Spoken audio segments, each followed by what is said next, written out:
I want to thank members of the media who are here. I want to thank my colleagues in the Senate Republican Conference who are here today. You know, we are obviously in the throes of budget and budget negotiations, and as evidenced, many of my colleagues are in the hearings going on right now. I want to thank a few members like Senator White who did step out to be here on a very, very important topic. When we look at the governor's budget, I think it's very important that our conference continues to put forward policies and proposals that stand in sharp contrast to what we're seeing coming out of the executive, and even more so from our colleagues across the aisle. We have actionable, achievable solutions to make our state more affordable. This is a huge focus point for our conference. Yes, we want to make our state safer.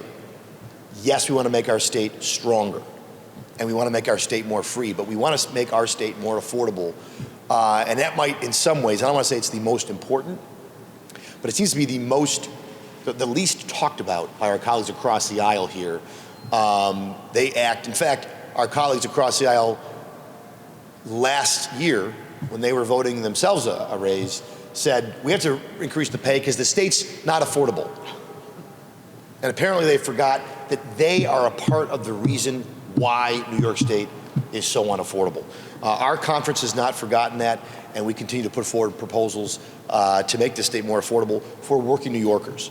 The policies coming from the governor and her allies on the left aren't just bad policies, aren't just wrong policies, but they are irresponsibly out of touch with the reality that most New Yorkers are facing, and it's the key indicator why people are leaving the state of New York. The single biggest threat to the state of New York is the outmigration of our human capital. It's the loss of the future generations of workers, of investors, of employers, taxpayers, people to fund all the things that we are talking about, some of them good and necessary, some of them unnecessary and wrong, but either way, you need people to pay that bill, and those people increasingly are leaving. They're leaving for better opportunities, they're leaving for states that have all the things we're talking about.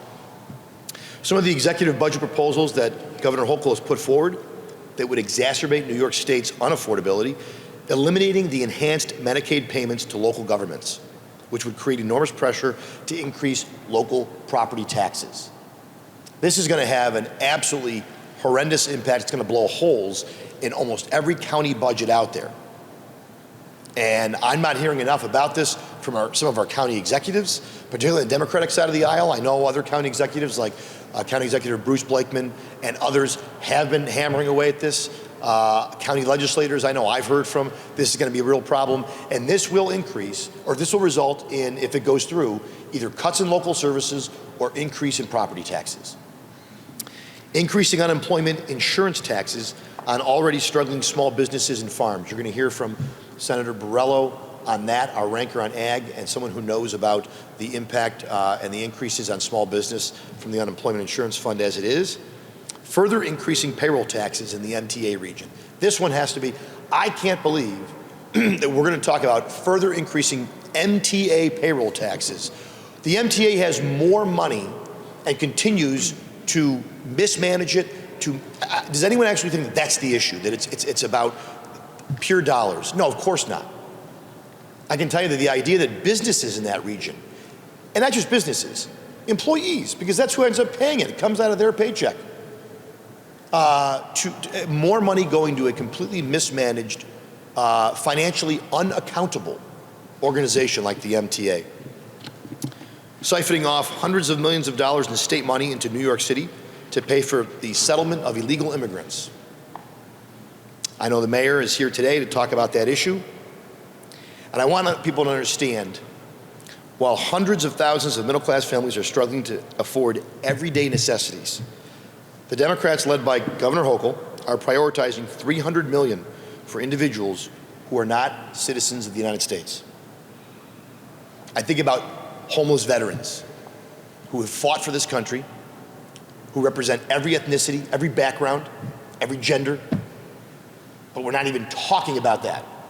Our conference, myself and Senator Ashby and others, have called for the doubling of the Dwyer program, but you don't hear my colleagues talk about that on the other side at all. Instead, we're talking about more money from hardworking tax-paying New Yorkers to people who are here illegally. While seniors on fixed incomes worry about their heating bills, they're moving to ban fossil fuel hookups to new and existing buildings and drive utility costs up even further.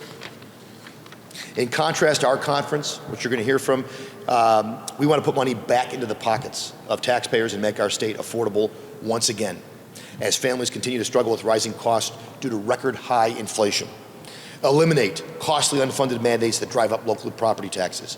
Protect businesses from unemployment insurance tax hikes by creating an unemployment insurance solvency reserve fund.